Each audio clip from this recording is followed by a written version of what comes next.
جی السلام علیکم۔ اگلا ہمارا جو چیپٹر ہے that is beauty of science, کہ سائنس کی کیا خوبصورتی ہے، سائنس میں کیا خوبصورتی ہے۔ اب یہ ذہن میں رکھیں کہ میں سائنٹسٹ نہیں ہوں، میں وہ پوائنٹ آف ویو نہیں دے سکتی جو کہ پیور سائنٹسٹ دے سکتا ہے، لیکن میں سائنس لور ضرور ہوں کہ مجھے بہت شوق ہے یہ پتہ کرنے کا کہ کہاں کہاں کیا کیا کچھ ہو رہا ہوتا ہے، کیا کیا چینجز آ رہی ہوتی ہیں۔ تو اس لیے میں ایک انتھوزیسٹ کے لیول پہ یہ ضرور اوپینین دے سکتی ہوں کہ ہاں سائنس میں کیا خوبصورتی چیز ہوتی ہیں۔ ایک فرینچ میتھمیٹیشین تھا آنری پانکیورے، اس نے بڑے مشہور مطلب بڑے فیمسلی کہا، مطلب یہ کہ کافی یہ مشہور یہ بات ہوئی کہ اس نے کہا کیا، اس نے کہا کہ the scientist does not study nature because it is useful to do so, he studies it because it takes pleasure in it and he takes pleasure in it because it's beautiful.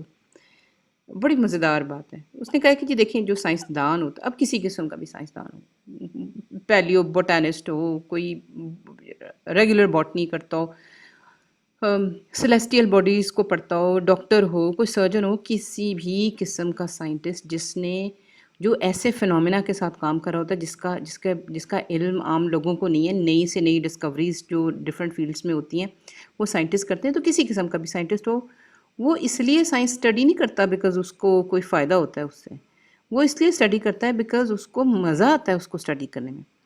حالانکہ بالکل totally 100% درست نہیں ہے، کچھ عکس ظاہر ہے آپ اتنی کوشش اس لیے کرتے ہیں کہ تاکہ اس کو اس سائنس کی ڈسکوری سے فائدہ ہو ہیومینٹی کو، لیکن ذاتی طور پہ اس کو فائدہ ہو یا نہ ہو، لیکن وہ اتنی ٹف، اتنا لمبا کام، اتنا مشکل کام جو ڈیفیٹنگ ہے، مطلب آسان نہیں ہے سائنٹیفک ڈسکوریز کرنا، سائنس کے اندر ریسرچ کرنا، لیکن وہ کرتا اس لیے کیونکہ اس کو مزہ آتا ہے، اس کو خوشی ہوتی ہے، اس کو پلیزر ہوتا ہے، اور پلیزر اس کو اس لیے ہوتا ہے کیونکہ جو بھی وہ کام کرے وہ بڑا خوبصورت ہے۔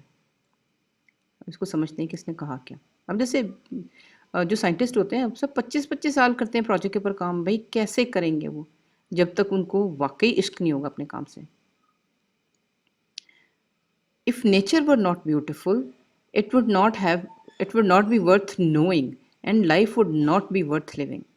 بڑی اس نے پتہ کی بات کی، اس نے کہا دیکھیں اگر قدرتی چیزیں جس چیز کے بارے میں علم نہیں ہے اور اس کو تحقیق کریں، پتہ کریں کہ وہ کیا ہے، تو قدرت کی کوئی بھی چیز اگر خوبصورت نہ ہوتی تو ہم اس کی طرف توجہ ہی نہ کرتے، وہ اس قابل ہی نہ ہوتی کہ ہم اس کے بارے میں پتہ کرتے وہ کیا ہے، وہ اس کو ہم اس قابل اس لیے سمجھتے ہیں کیونکہ اس میں ہمیں کوئی نہ کوئی خوبصورتی نظر آتی ہے، وہ ہمیں کہیں نہ کہیں پلیزر دیتی ہے، تو ہم کہتے ہیں یہ کیا چیز ہے جو ہمیں پلیزر دے رہی ہے۔ وہاں سے آپ کی سائنٹسٹ کویسٹ شروع ہوتی ہے، سائنٹیفک کویسٹ شروع ہوتی ہے۔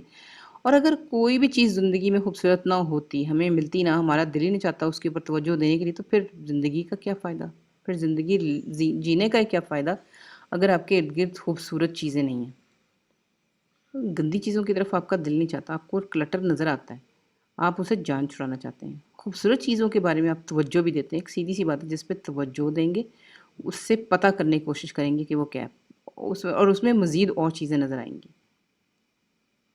I am not speaking, of course, of the beauty which strikes the senses, of the beauty of qualities and appearances۔ وہ کہتا ہے لیکن ایک بات سمجھیں کہ میں اس خوبصورتی کی بات نہیں کر رہا جو آپ کی سینسز سے آپ کو ملتا ہے، یعنی جو جسمانی لذت ہوتی ہے یا جسم کے سینسز کے ذریعے آنکھ سے اسمیل سے ذائقے سے جو خوبصورتی آتی ہے، میں اس کی بات نہیں کر رہا، یہ ذہن میں رکھیں، میں کسی اور قسم کی خوبصورتی کی بات کر رہا ہوں۔ I am far from despising this but it has nothing to do with the science. کہتا ہے کہ میں اب یہ کہنا نہیں چاہتا، برا لگ رہا مجھے کہتے ہوئے، لیکن اس قسم کی خوبصورتی جو سینسز سے آپ دیکھتے ہیں کہ یعنی دیکھنے میں خوبصورت، سونگھنے میں خوبصورت، ذائقے میں خوبصورت، کہتا ہے کہ اس کا سائنس سے کم تعلق ہے۔ یہ انفارمیشن تو دیتی ہے لیکن اس قسم کی بیوٹی آپ کو سائنٹیفک کویسٹ پہ مجبور نہیں کرتی، وہ کسی اور قسم کی کرتی ہے۔ کہتے ہیں what I mean is that more intimate beauty which comes from the harmonious order in its parts and which a pure intelligence can grasp۔ کہتے ہیں میں اس خوبصورتی کی بات کر رہا ہوں جو کہ کسی بھی چیز، کسی بھی سسٹم، کسی بھی باڈی کے اندر جو مختلف سسٹمز چل رہے ہوتے ہیں، یعنی اس کے مختلف پارٹس ہوتے ہیں. جیسے گاڑی ہے، حالانکہ گاڑی قدرتی چیز نہیں ہے، لیکن گاڑی کے اندر جو الگ الگ پارٹس ہیں، جو الگ الگ سسٹم ہیں، جس ہارمنی سے، جس تال میل کے ساتھ وہ ایک دوسرے کے ساتھ مل کے کام کر رہے ہوتے ہیں، کہتے ہیں کہ سائنٹسٹ کو اس چیز میں خوبصورتی نظر آتی ہے، وہ اس کی خوبصورتی سے امپریس ہوتا ہے. وہ کہتے ہیں بھائی یہ سسٹم چل کیسے رہے ہیں، میں نے پتہ کرنا ہے کہ کون سا سسٹم کس پہ ڈیپینڈنٹ ہے، کون سا کس کو ہیلپ کر رہا ہے، کون سا کس کے خلاف جا رہا ہے، اور اتنی گریٹر ہارمنی انہوں نے تال میل کیسے انہوں نے پائی. اور کہتے ہیں کہ یہ اس قسم کی خوبصورتی ہے جو کہ بڑا ہی انٹیلیجنٹ دماغ جو ہے نا صرف وہی پکڑ سکتا ہے. کیونکہ یہ سینچول نہیں ہے. سینس تو آپ کو خود اٹھا کے جو آپ کو نظر آ رہا ہے وہ آپ کی آنکھ نے اٹھا کے آپ کو پیش کر ہی دینا ہے ایک دم فوراً. آپ کی کوشش نہیں ہوتی اس میں. جو اسمیل آ رہی ہے آپ کی ناک نے پکڑ کے آپ کے سامنے پیش کر دی، ہاں جی گلاب کی اسمیل آ رہی ہے، یعنی اس میں انسان کی اپنی محنت کم ہوتی ہے، وہ سینسز سے وہ انفارمیشن خود ہی آ جاتی ہے. تو وہ کہتے ہیں میں اس ایزی انفارمیشن کی بات نہیں کر رہا، ایزی پلیجر کی بات نہیں کر رہا، میں اس پلیجر کی بات کر رہا ہوں جس میں عقل لگتی ہے. عقل لگتی ہے اور عقل امیز ہوتی ہے، اور عقل کہتی ہے کہ یہ امیزنگ چیز کیسے کام کر رہی ہے، اس بیوٹی کی بات کروں. مثلاً گولڈن ریشو ہے، ایک کانسیپٹ ہے، آپ چاہیں تو اس کو گوگل کر لیں، کہ ایک خاص پروپورشن میں ڈائمنشنز بڑی ہوتی ہیں. اور یہ جو گولڈن ریشو کا یعنی ریشو ایک تناسب کا جو ایک اصول ہے، وہ دنیا کی بہت چیزوں کے اوپر لگتا ہے. اتنی چیزوں کے اوپر کہ آپ پریشان ہو جائیں گے. کائنات کے جو اس طرح کی چیزیں بنتی ہیں اس پہ بھی گولڈن ریشو کا اصول ہوتا ہے. جاندار جو ہوتے ہیں جس طرح یہ سپی کا شیل ہے، اس کے اوپر بھی یہی گولڈن ریشو لگتی ہے. بہت ساری چیزوں کے اوپر لگتی ہے، اگر آپ گوگل کریں تو آپ کو پتہ چلے گا. پھر اس چیز کی حیرانگی کہ دیکھیں ایک سورج ہے، اس کے گرد جو سیارے چل رہے ہیں، ہر ایک کا سائز، ہر ایک کی ڈائریکشن، ہر ایک کی سپیڈ، ہر ایک کا ریوالو ہونا، ہر ایک کے چاندوں کی تعداد، پھر چاند کس ڈائریکشن میں گھوم رہے ہیں، یہ سارے اتنے فرق ہیں، پھر بھی یہ ایک ترتیب میں چل رہے ہیں. تو آخر یہ ترتیب کیا ہے؟ اسی طرح اپنی کائنات میں اور دور چلے جائیں، ہمارے جو مین سولر سسٹم ہے اس کے باہر بھی اور سسٹمز ہیں، اور ایکسٹرا ٹیریسٹریل باڈیز ہیں، اور ستارے ہیں، اور اس قسم کے ایسٹرائڈز ہیں جو کہ ایک گروپ کی شکل میں چل رہے ہوتے ہیں اور وہ گھوم رہے ہوتے ہیں، لیکن پھر بھی ایک دوسرے سے نہیں ٹکراتے. اور یہ گھومنے کے جو اینگلز ہیں وہ سارے بڑے فرق ہیں، سپیڈیں بڑی فرق ہیں، لیکن ٹکراتے نہیں. تو آخر یہ ہارمونی کہاں سے آئی کہ مختلف چھوٹے چھوٹے پارٹس، یہ چھوٹے الگ الگ یہ جو ستارے یا ایسٹرائڈز ہیں، یہ الگ الگ پارٹس ہیں، اور یہ ایک لارجر سسٹم میں چلے جا رہے ہیں اور ایک دوسرے کا نقصان بھی نہیں کرتے. یہ سسٹم کیسے ہے، اس کی بیوٹی کی بات سائنٹسٹ اور میتھمیٹیشین کرتے ہیں. اسی طرح ادھر بھی دیکھ لیں جو زیادہ کمپلیکس سسٹمز ہیں، اور صرف ہمارا سولر سسٹم نہیں ہے، اس کے باہر بھی بہت سسٹم ہیں. سولر سسٹم کے ود ان سولر سسٹم بہت سارے اور چیزیں جو کہ چلتی ہوئی باڈیز ہیں، ان میں بھی ٹکراؤ نہیں ہوتا. وہ بھی آپس میں انہوں نے کوئی ایسی ہارمونی، میتھمیٹیکل ہارمونی پالی ہوئی ہے کہ یہ بہت فرق سپیڈوں کے ساتھ، بہت فرق اینگلز، فرق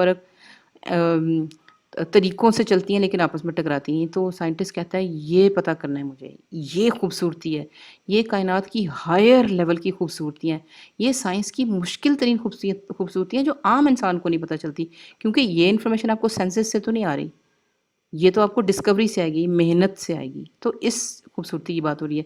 یا یہ کہ ایک جو ہیومن باڈی ہے جو چلتی پھرتی ہے، باہر سے تو پتہ بھی نہیں چلتا اندر کیا کیا سسٹم ہے، لیکن اندر جو سسٹم ہے وہ آپس میں اتنے گندھے ہوئے، اتنے انٹر ڈیپینڈنٹ ہے. ایک سسٹم دوسرے کی ہیلپ کرتا ہے، دوسرا تیسرے کی ہیلپ کرتا ہے، ان کی جگہ، پوزیشن، ان کے فنکشن.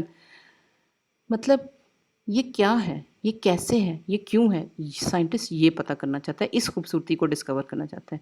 اپنی سکن کو ہی دیکھ لیں، سکن میں پسینہ نکلنے سے لے کے سنسیشن آنے تک، اس کے اندر بال اگنے سے لے کے اس کے اندر کھال میں مطلب خون نہیں ہے، کھال کے بالکل نیچے خون ہے. یہ کیا کیا سسٹم ہے، اس میں انسولیشن کیسے ہوتی ہے، فیٹ کہاں ہوتی ہے. مطلب یہ اتنے کمپلیکس چھوٹے ایلیمنٹس ہیں، لیکن یہ اس ہارمونی کے ساتھ چلتے ہیں کہ ہمیں پتہ بھی نہیں چلتا، ہمیں لگتا ہے سب ٹھیک ہے. تو سائنٹسٹ اس خوبصورتی کو ڈسکور کرنا چاہتا ہے، اس کو اسٹڈی کرنا چاہتا ہے جو عام انسان کو نہیں پتہ چلتی. لیکن اس میں مسئلہ ہے، nature reveals Hare secrets with greatest reluctance, کہ قدرت جو ہے وہ اپنے راز جو ہیں وہ بڑے آرام سے نہیں دیتی. قدرت بڑا تھکاتی ہے آپ کو، مطلب خود قدرت کو کوئی انٹرسٹ نہیں ہوتا کہ اپنے راز کھول کے آپ کو بیان کرے. اگر اس کا کوئی راز آپ پتہ بھی کر لیتے ہیں، اس کے پیچھے ایک اور راز ہوتا ہے، اس کے پیچھے ایک اور راز ہوتا ہے، کہ یعنی ایک ہی چیز کو آپ اسٹڈی کرتے جائیں تو اس میں بہت سی لیئرز ہیں امیزنگ انفارمیشن اور امیزنگ سسٹمز کی. پھولوں کو دیکھ لیں، دیکھنے میں آپ کو بڑا پیارا لگتا ہے، ایک تو مطلب سرفیس آپ کہیں گے ہاں بھائی دیکھنے میں بڑا ہی پیارا ہے، کتنا سفید ہے، کتنا کمپلیکیٹڈ ہے، کہ یعنی ایک تو آپ اس کی اس بیوٹی کی بات کریں گے، لیکن سائنٹسٹ اس بیوٹی کی بات نہیں کرا. ہاں اس بیوٹی کو وہ استعمال ضرور کرتا ہے، لیکن یہ چھوٹا سا پارٹ ہے، باقی تو کچھ اور چیزیں چل رہی ہیں. For this reason the scientist life is not an easy one. Scientist کی لائف بڑی سخت ہے، کیونکہ نیچر اس کی بات نہیں مانتی، وہ نیچر کی بات نہیں مانتا، ان کی آپس میں مقابلہ چل رہا ہوتا ہے. نیچر اپنے راز چھپانا چاہتی ہے، سائنٹسٹ اس کو دیکھنا چاہتا ہے. بڑی کوشش، بڑے سال، بڑی defeats. However, after repeated and tireless efforts of a scientist, nature reveals its complexities, systems and functions. بہت محنت کے بعد نیچر بہرحال اپنے سسٹم، اپنی کمپلیکسٹیز، اپنی مطلب جو گول گول اس کی چیزیں ہوتی ہیں، اور جو سسٹمز ہوتے ہیں اور جو فنکشنز ہوتے ہیں کہ کیا کیا کرتی ہے، وہ پھر نیچر اپنی ظاہر کر ہی دیتی ہے، لیکن بہت تکلیف دینے کے بعد، بڑی محنت کروانے کے بعد. The rewards and the satisfaction of such discoveries are great and groundbreaking. یہ خوبصورتی ہے سائنس کی، کیونکہ جب اتنی محنت کے بعد اتنا گہرا راز جب آپ باہر نکالتے ہیں، ڈسکور کرتے ہیں، دنیا کے سامنے لاتے ہیں، تو وہ نہ صرف گراؤنڈ بریکنگ ہوتا ہے، کیونکہ کبھی کسی نے نہیں سامنے کیا ہوتا، بلکہ وہ بہت بڑا بھی ہوتا ہے، بہت بڑے لیول کا ٹاسک ہے. اب آپ یہ دیکھیں، پھول کو دیکھ کے اس کو کہنا ہاں خوبصورت ہے، یہ نہیں خوبصورت ہے، کتنی محنت لگی، لیکن یہ پتہ کرنا کہ یہ کس مٹیریل سے بنا ہوا ہے، یہ کون سے، یہ بنا کیوں ایسے، یہ ایوالو کیوں ہوا ہے اس طرح، اس میں کون سے پرندے، کون سے چیزیں اس کو کیا دیکھتی ہیں، کیا فائدہ ہے، کس طریقے سے باقی ساری فطرت کے اندر یہ گوندا ہوا ہے، اس میں سالوں لگ جائیں گے اور کئی سائنٹسٹ کی محنت لگے گی. تو کیا اس کو دیکھنے کی بیوٹی آسان ہے، یا اس کو پتہ کرنے کی کہ اس کے پیچھے سسٹم کیا ہے؟ تو اس لیے یہ ڈسکوریز گراؤنڈ بریکنگ ہوتی ہے، بہت بڑی ہوتی ہیں، اور پھر اس سے خوشی بھی اتنی بڑی ہوتی ہے.